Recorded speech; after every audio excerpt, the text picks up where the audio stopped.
Hello everyone. So our today's topic is about dielectrics. In this lecture we'll understand what is dielectric, what are the properties of dielectrics and what are their types. So basically first of all dielectrics क्या होता है? Basically it is an insulating material. Insulating material क्या होता है? जिसमें कोई charge carriers नहीं होते हैं, क्योंकि इसमें जो चार्ज कैरियर्स होते हैं, चार्ज कैरियर्स होंगे भी तो वो कैसे होंगे? बाउंड फॉर्म में होंगे, right? These are not free to move, इस वजह से वो कंडक्ट नहीं करते हैं इलेक्ट्रिसिटी. आपको पता है इंसुलेटिंग मटेरियल जो होता है वो कंडक्ट नहीं कर सकता है इलेक्ट्रिसिटी को सिंपली. सो डाइलेक्ट्रिक्स भी क्या हो गए? Dielectrics are insulating material which transmit electric effects without actually conducting electricity. So basically first thing is that कि जो ये डाइलेक्ट्रिक्स है ये इलेक्ट्रिसिटी की कंडक्शन नहीं करते हैं, क्योंकि इनके जो चार्ज कैरियर्स होते हैं वो फ्रीली मूव नहीं करते हैं, वो बाउंड फॉर्म में होते हैं, राइट? सो नाउ यहाँ पर ये क्या बताया गया है कि ये ट्रांसमिट करते हैं इलेक्ट्रिक इफेक्ट को. इसका मतलब है कि इसमें से अगर ये डाइलेक्ट्रिक मटेरियल है तो इसमें से आपकी इलेक्ट्रिसिटी पास कर सकती है. ट्रांसमिट करना इलेक्ट्रिक इफेक्ट को मींस इलेक्ट्रिक जो फील्ड है उसे ये पास करते हैं, राइट? वो इलेक्ट्रिक जो फील्ड होगी वो इससे पास करेगी, ट्रांसमिट करेगी, but without actually conducting electricity. कोई इलेक्ट्रिकल कंडक्शन नहीं होगी, जस्ट ये पास करेगी इलेक्ट्रिक फील्ड को. तो ऐसे सब्सटेंसेस होते हैं डाइलेक्ट्रिक्स, और ये हम क्यों इसे स्टडी करते हैं? बिकॉज आने वाले आपके टॉपिक्स में कैपेसिटर आता है, तो कैपेसिटर में इनका बहुत ज़्यादा रोल होता है, क्योंकि डाइलेक्ट्रिक्स की वजह से जो कैपेसिटर की कैपेसिटेंस है वो भी, कैपेसिटर की कैपेसिटेंस भी इंक्रीज़ हो जाती है, राइट? चलिए, तो यहाँ पर हम देखते हैं कि डाइलेक्ट्रिक्स के कितने टाइप होते हैं. Basically dielectrics are of two type. First होता है आपका नॉन पोलर डाइलेक्ट्रिक्स, सेकंड होता है पोलर डाइलेक्ट्रिक्स. इसे पार्ट्स में डिवाइड करा गया है. सो फर्स्ट पार्ट में जो आपका नॉन पोलर वन है उसमें ऐसे मॉलिक्यूल्स आएंगे. डाइलेक्ट्रिक्स में भी आपको पता है dielectric is a kind of insulating material, तो मटेरियल है तो ऑब्वियसली उसमें मॉलिक्यूल्स तो हो गए. तो कौन सा मटेरियल हम नॉन पोलर में यूज़ करेंगे जिसके molecule in which the center of the positive charge coincide with the center of the negative charge. Basically non polar dielectrics में क्या होता है, वो मटेरियल होते हैं नॉन पोलर डाइलेक्ट्रिक्स में जिनके मॉलिक्यूल में जो positive centre and negative centre हो, ओके? पॉजिटिव सेंटर एंड जो नेगेटिव का सेंटर है वो आपस में कोइंसाइड करेगा, राइट? जैसे आपको पता है दैट मीन्स वो आपका पोलराइज नहीं है. आपको पता है अगर ये एटम है तो उसका अगर यहाँ पर पॉजिटिव सेंटर है तो नेगेटिव सेंटर भी बिल्कुल कोइंसाइड करना चाहिए, उसी के ऊपर होना चाहिए. दैट मीन्स कोई भी चार्ज सेपरेशन नहीं होगी कि पॉजिटिव बहुत अलग है और नेगेटिव बहुत ज़्यादा दूर है.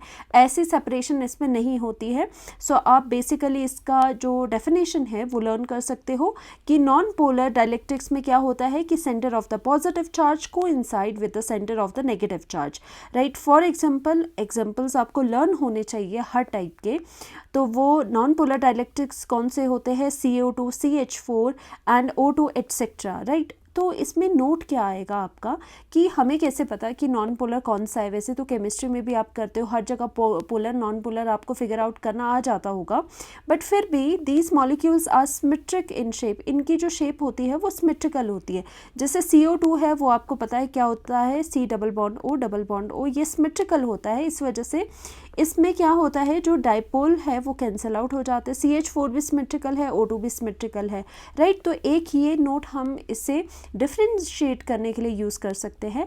Next is polar dielectric. देखो पोलर डाइलेक्ट्रिक क्या होता है, उसमें ऐसे मॉलिक्यूल्स आएंगे in which the centre of positive and the negative charges do not coincide because of their asymmetrical shape या फिर अनसिमेट्रिकल शेप उसकी होगी. These are called polar dielectrics, right? Polar dielectrics में क्या होगा कि जो पॉजिटिव है, centre of the positive charge है वो कोइंसाइड नहीं करेगा with the centre of negative charge, right? That means दोनों के सेंटर थोड़े दूर हो गए, राइट? यहाँ पर अगर पॉजिटिव चार्ज की कॉन्सेंट्रेशन है तो यहाँ पर नेगेटिव चार्ज की कॉन्सेंट्रेशन होगी, तो इसके जो पॉइंट्स है वो कोइंसाइड नहीं कर रहे हैं. These are separated. तो अगर इनके centers positive and negative charge के सेंटर सेपरेटेड है तो वो पोलर डाइलेक्ट्रिक्स आपके होते हैं, और मॉलिक्यूल भी आपका पोलर होता है, right? You can say that the molecule is also polar. Polar means क्या है जिसके जो centre of the positive charge है वो सेपरेटेड है, okay, centre of the positive charge and the negative charge are separated. So यहाँ पर examples कौन से आते हैं, HCl, वाटर, NH3, ये सारे एग्जांपल्स आपको पता होने चाहिए, पोलर डाइलेक्ट्रिक के है ये। और इसमें नोट क्या है, एक चीज़ देखने वाली है इसमें, these molecule are asymmetrical in shape, या फिर अनसिमेट्रिकल भी कह सकते हो, कि इनकी जो शेप होती है, जैसे HCl है, H और Cl है, उसकी शेप अनसिमेट्रिकल होती है। इससे भी आप पता लगा सकते हो कि कौन सा पोलर है, कौन सा नॉन पोलर है, राइट। और इसमें एक और चीज़ होती है कि इसमें जो डायपोल मोमेंट होता है, इसमें जो डायपोल मोमेंट होता है, इलेक्ट्रिकल डायपोल मोमेंट, वो नॉन ज़ीरो होगा, उसकी कोई वैल्यू होगी। इसमें जो डायपोल मोमेंट होता है उसकी ओवरऑल वैल्यू ज़ीरो आती है पूरे मॉलिक्यूल की, जब मॉलिक्यूल आपका कैसा है, मॉलिक्यूल अगर आपका नॉन पोलर है। चलिए अब हम यहाँ पर देखेंगे पोलैरिटी ऑफ सम मॉलिक्यूल्स की, ये बना के देखेंगे कि कैसे, कौन सा पोलर डाइलेक्ट्रिक है, कौन सा नॉन पोलर डाइलेक्ट्रिक है, राइट। सो हम यहाँ पर नॉन पोलर डाइलेक्ट्रिक देखते हैं, किसकी बात हो रही है, डाइलेक्ट्रिक की बात हो रही है, नॉन पोलर वालों की एंड पोलर वालों की, हम इन्हें डिफ्रेंशिएट कर रहे हैं। सो फर्स्ट एग्जांपल, यहाँ पर एग्जांपल्स बना के देखें हम। फर्स्ट हमारा है यहाँ पर O2। O2 आपका क्या है, होमोन्यूक्लियर मॉलिक्यूल है। ये कैसा है, होमोन्यूक्लियर भी कह सकते हैं आप, होमोन्यूक्लियर मॉलिक्यूल। होमोन्यूक्लियर मॉलिक्यूल क्या होते हैं, जिसमें कि जो दो आपके एटम्स इसमें यूज़ हुए हैं वो सेम हो। जैसे होमोन्यूक्लियर में और कौन से आएंगे, N2 आ सकता है, H2 आ सकता है। ऐसे होमोन्यूक्लियर एक ही जैसे जो एटम से बना है वो हमेशा नॉन पोलर हो गए। और रीज़न बीइंग क्या होता है, जैसे आप ऑक्सीजन का यहाँ पर बनाओगे, ऑक्सीजन का एक मॉलिक्यूल यहाँ पर बना दिया आपने, सेकेंड मॉलिक्यूल भी आपने यहाँ पर बना दिया, राइट। अब इस केस में क्या हो रहा है, ये यहाँ पर सिमेट्रिकल है, ऑक्सीजन है, यहाँ पर ऑक्सीजन है, यहाँ पर ऑक्सीजन है। तो यहाँ पर क्या है, इसकी कोई भी पोलराइजेशन नहीं हो पाती, राइट। यहाँ पर जो चार्जेस है वो वही रहेंगे। और ऑक्सीजन वैसे भी अगर आप बेसिक देखो, ऑक्सीजन एंड ऑक्सीजन, इसकी इलेक्ट्रोनेगेटिविटी सेम है, राइट। इस वजह से कोई भी इसमें पोलराइजेशन नहीं आता कि इस पर डेल्टा नेगेटिव आए या पॉजिटिव आए, ऐसा नहीं हो सकता। That's why oxygen and oxygen यहाँ पर ये न्यूट्रल रहते हैं और ये नॉन पोलर होगा आपका। और सिमेट्रिकल देखो, ये सिमेट्रिकल देखने में लग रहा है, तो ये आपका जो मॉलिक्यूल आएंगे, होमोन्यूक्लियर जो मॉलिक्यूल्स होते हैं इस तरह के, वो हमेशा नॉन पोलर रहते हैं। और नॉन पोलर खुद मॉलिक्यूल है और नॉन पोलर मटेरियल भी इसका डाइलेक्ट्रिक में आएगा, ओके। नॉन पोलर डाइलेक्ट्रिक्स में इसका मटेरियल आ जाएगा, राइट। फर्स्ट ये हो गया आपका। सेकंड, अब फिर से हम यहाँ पर देख लेते हैं कौन सा मॉलिक्यूल है, CO2, carbon dioxide. Very easy and very common, carbon dioxide is this one, okay. तो अगर इसका आपको पता है, कार्बन का जो साइज़ होगा वो थोड़ा बिगर होगा, ऑक्सीजन के थोड़े स्मॉलर होंगे, इस तरह से। तो यहाँ पर क्या हो जाता है, इसमें भी क्या होता है कि आपका यहाँ पर जो इंडिविजुअल जो डायपोल मोमेंट्स बनेंगे, आपको पता होना चाहिए कि डायपोल मोमेंट्स यहाँ पर क्या बनता है, ऑक्सीजन इज मोर इलेक्ट्रोनेगेटिव, यहाँ पर होगा और ये दोनों क्या है, ये दोनों आपस में कैंसिल आउट करेंगे, इसीलिए डायपोल मोमेंट इसका ज़ीरो होता है और ये पूरा मॉलिक्यूल आपका नॉन पोलर होगा। और यहाँ से भी हम देख सकते हैं। और ये कैसा है, आपका सिमेट्रिकल आ रहा है, राइट। तो ये कैसा है, हमेशा ये नॉन पोलर है, कोई पोलैरिटी नहीं है इसमें। Now third one is CH4, okay. CH4 methane है आपका, कार्बन है, hydrogen and then hydrogen and hydrogen. तो अगर आप यहाँ पर देखो इसको कि carbon is of bigger size and hydrogen इधर है, hydrogen and then the hydrogen. तो ये काइंड ऑफ सिमेट्रिकल मॉलिक्यूल है। और इसी तरह से इसके जो आपके डायपोल मोमेंट्स होते हैं वो भी कैंसिल आउट हो जाते हैं और डायपोल मोमेंट इसका भी ओवरऑल ज़ीरो होता है।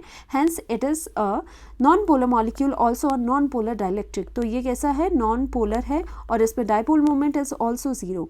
हमेशा आप याद रखोगे, वैसे ही मैं आपको एक बताती हूँ चीज़, कभी भी टेट्राहेड्रल वाली ज्योमेट्री में कोई आए, ऑक्टाहेड्रल में आए, अगर शेप उसकी टेट्राहेड्रल या ऑक्टाहेड्रल है और सभी जो एडजेसेंट जो आपके एटम्स है इससे लगते हुए अगर वो सेम है, जैसे यहाँ हाइड्रोजन है, सिमेट्रिकल मॉलिक्यूल है, तो वो हमेशा कैसे होते हैं, नॉन पोलर होते हैं, राइट। जैसे यहाँ आपका अगर आप करें यहाँ पर CF6, वो भी कैसा होगा, वो भी आपका नॉन पोलर होगा, ओके। वैसे CF6 तो होता नहीं है।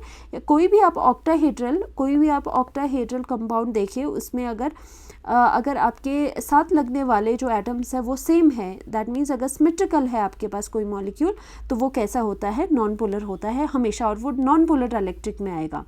Now we are talking about the polar dielectrics. Polar dielectrics कौन से होते हैं? जिसके मॉलिक्यूल्स ऑब्वियसली जो कैसा हो, जो पोलर हो. ओके, जो पोलर हो.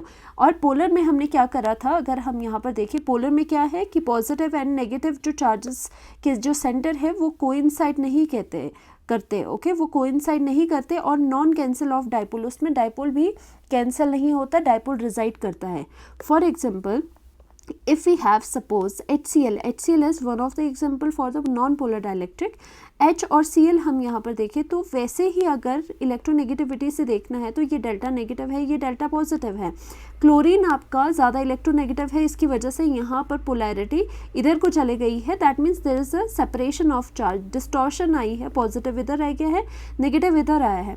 दैट मीन्स जो पॉजिटिव का सेंटर है एंड जो नेगेटिव का सेंटर है वो क्या है, वो कोइंसाइड नहीं कर रहा है, वो दूर दूर जा रहा है. सो और मोर ओवर ये कैसा है, ये अनसिमेट्रिकल भी है बिकॉज Cl का साइज बिगर होता है और हाइड्रोजन आपका स्मॉलर इन साइज होता है. तो ये सिमेट्री भी नहीं है यहाँ पर, राइट. क्लोरीन आपका यहाँ आ जाएगा नेगेटिव वाला पार्ट और हाइड्रोजन जो पॉजिटिव है वो वाला पार्ट आपका इधर आ जाएगा. सो ये आपका अनसिमेट्रिकल है. Also your polar one. Also इसमें जो डाइपोल मोमेंट होता है, इलेक्ट्रिकल डाइपोल मोमेंट, वो नॉन ज़ीरो रहेगा, उसकी सम वैल्यू रहेगी. ओके, ज़ीरो नहीं रहेगा, उसकी सम वैल्यू रहेगी और वो पोलर होगा.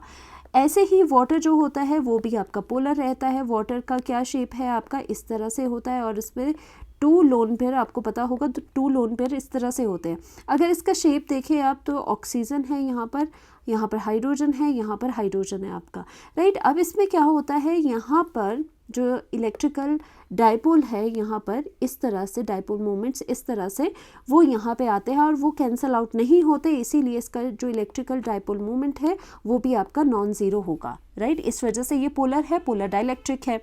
एंड आपका थर्ड वन यहाँ पर NH3, right. This is your NH3. ये सारे मॉलिक्यूल्स हम देख रहे हैं, पोलर कौन से है, नॉन पोलर कौन से है. NH3 का शेप क्या है, यहाँ पर H है, हाइड्रोजन है, यहाँ पर आपका क्या है, लोन पेयर है. सो देखा जाए तो नाइट्रोजन बिगर इन साइज है, यहाँ पर होगा इसका सेंटर, और हाइड्रोजन 3 हाइड्रोजन इस तरह से आपके यहाँ पर अटैच्ड है, 3 हाइड्रोजन के सेंटर इस तरह से अटैच्ड है. अब यहाँ पर क्या होगा, इसके भी जो डाइपोल मोमेंट्स हो गए, इसके भी जो along the line, along the bonds जो डाइपोल मोमेंट हो गए वो इस तरह से कंबाइन करेंगे. हेंस एट लास्ट आपका सब डाइपोल मोमेंट नॉन ज़ीरो होगा. Hence this molecule is also your polar molecule, right. तो हमें पोलर नॉन पोलर वैसे भी बेसिक है आपका, ये non polar and polar molecule आपको पता होना चाहिए कि कैसे आप देखोगे, राइट. सो इसी तरह से पोलैरिटी ऑफ द मॉलिक्यूल हमने सभी ये चीज़ें जो ये मॉलिक्यूल्स है सभी हमने डिस्कस करे हैं. और यहाँ पर जो डाइलेक्ट्रिक्स है उसके बारे में उसके 2 पार्ट्स हमने कर लिए हैं, उन्हें डिवाइड कर लिया, उन्हें समझा है कि किस तरह के होते हैं.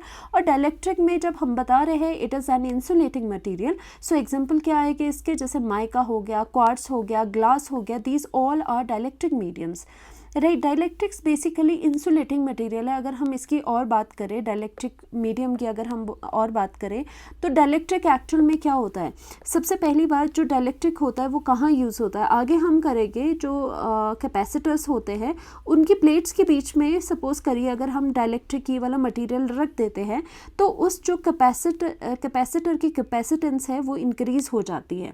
ये काम करता है, इसीलिए हम इसे डाइलेक्ट्रिक्स को पढ़ रहे हैं क्योंकि आगे आपके कैपेसिटर में ये यूज़ होने वाला है, राइट. और इसकी क्या होती है, कैपेसिटेंस को इंक्रीज़ करता है. इसकी हाई इलेक्ट्रिकल रेसिस्टेंस होती है, रेसिस्टेंस इसकी ज़्यादा होती है. किसी कैपेसिटर में लगने के बाद उसकी कैपेसिटेंस को ये इंक्रीज़ कर देता है. और इसमें एक और चीज़ है, अगर मान लीजिए हम इसे यहाँ पर पॉजिटिव है, यहाँ पर नेगेटिव है, ये इलेक्ट्रिक फील्ड एक्सटर्नल है. अगर एक्सटर्नल इलेक्ट्रिक फील्ड में जैसे हमने इसे रखा है, मान लीजिए इधर रखा है, तो ये क्या होता है, बेशक ये इंसुलेटिंग मटेरियल है बट हमने क्या करा है कि ये ट्रांसमिट करता है इलेक्ट्रिक इफेक्ट को. मीन्स ये इलेक्ट्रिक फील्ड को पास करता है अपने से, राइट. ये पास करेगा पर वो इलेक्ट्रिक फील्ड इसके अंदर, डाइलेक्ट्रिक के अंदर जो इलेक्ट्रिक फील्ड आपकी होगी वो कैसी होती है, वो कम होती है in comparison with the outer वाली इलेक्ट्रिक फील्ड. ये हम नेक्स्ट लेक्चर में देखेंगे कि ऐसा क्यों होता है, राइट. अभी के लिए आप ये देखोगे कि डाइलेक्ट्रिक किसी भी कैपेसिटर में अंदर आने से उसकी कैपेसिटेंस इंक्रीज़ हो जाती है, इसकी हाई रेसिस्टेंस होती है खुद की.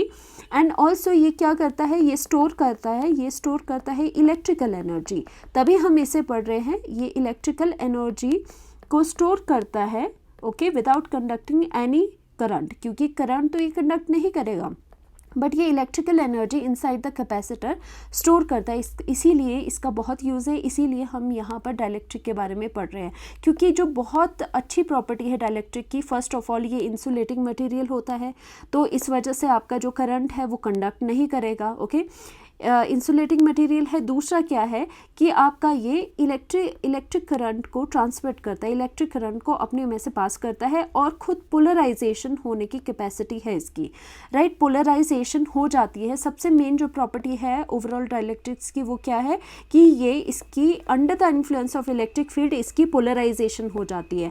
अब वो पोलराइजेशन क्या है, किस तरह से होती है, वो सभी चीज़ें हम नेक्स्ट लेक्चर में पढ़ेंगे। होपफुली आपको इतना समझ आया होगा। Thank you.